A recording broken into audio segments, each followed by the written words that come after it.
koliko minuta bi trebalo praktično da prođemo, do kraja bi trebalo da prođemo, što kažu, šta se događalo posle Pireja, znači da pomenemo praktično Plavu grobnicu, da potkrepit ćemo sve to i fotografijama i da se vratimo u Tilet. Ako možete, eto, praktično, znači u narednih, kroz nekoliko pitanja da prođemo to.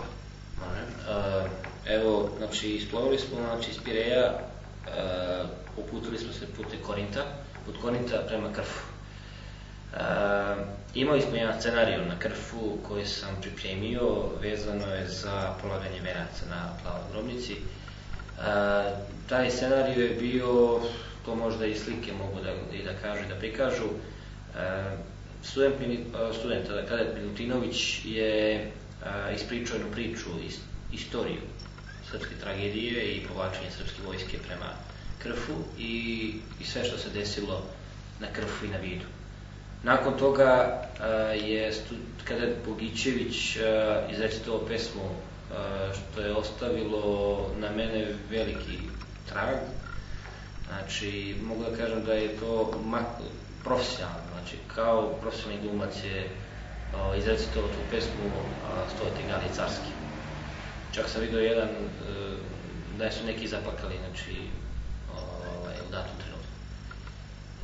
Nakon toga je položen venci od strane Crnogorske mornarice, ispred Crnogorske mornarice položio je venac, najstariji je bio komandant mornarice, kapetan vojvoda Rajko Bulatović. Nakon crnogorske delegacije uz, ajde kažemo, pesmu Tamo daleko, mi smo položili vence na Plavoj grobnici.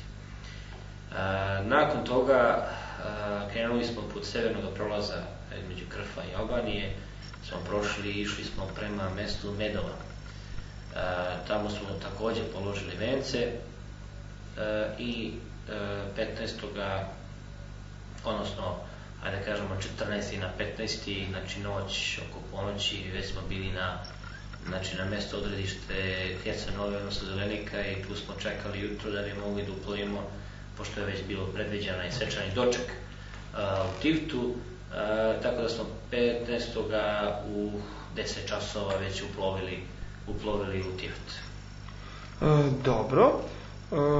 Mogu još nešto da kažem, sve slovo, znači jedna priča, da kažemo zbirni deo naše priče jeste da su kadeti Vojne akademije obišli 5 mora, prošli 2000 milja, da su obišli, ajde kažemo, 4 zemlje, spavali su se još 7 zemalja i da su naučili dosta toga. Što je za mene, ajde kažem, u finalu, ajde kažemo, rezultanta svega toga jeste da je zadatak, odnosno misija ispunjena maksimalno. Da, kakav bi bio zaključak, ali ne samo vezano za putovanje, nego jednostavno kao preporuka u kom smeru trebamo da idemo, ne samo vi kao na akademiji, nego mi kao zemlja, generalno u smislu praktično tog nekog odnosa, tih nekih, da kažemo, dogovora i sporazuma i zajedničke saradnje sa ne samo zemljama u regionu, nego potencijalno i van. Praktično, mislim, da li je moguće da se naši studenti nađu i na italijanskim brodovima i na grčkim brodovima, ne samo na akademiji, i sa turskom. Znači, tako da li mislite da bi jedan zaključak mogao da bude da je ono što do sad radimo, treba da nastavimo tako i još mnogo više, u smislu, znači, tog nekog razvoja? Naravno, mislim da je veoma važna i ključna stavka jeste da se razvijamo u međunarodnim odnosima i treba da se stremimo prema tomu. Znači, da krenemo u još jaču, znači, saradnju i kontakte sa tim, ajde kažemo, zemljama iz okruženja, odnosno njihovim akademijama. I da mi tu nađemo svoj interes u svemu tome. Naravno, ne treba zaboraviti ko smo i šta smo i odakle smo, i tako treba sebe predstavljati i potići, znači, ugled naravno i Srbije i Vojske Srbije i same Vojne akademije. To smo radili na ovom krstarenju, imamo, ajde kažemo, pozitivan efekat. Znači, onaj comeback u smislu da nas dalje pozivaju i da nas traže. Znači, to je ono najvažnije. Dobro, ja vam se zahvaljujem na gostovanju i Nadam se da ćemo se vidjeti već za nekoliko dana, znači kao nastavak razgovora ne sa vama, nego sa kadetima, a napravit ćemo još nekoliko razgovora vezano za ovu tematiku. Zahvaljujem. Hvala.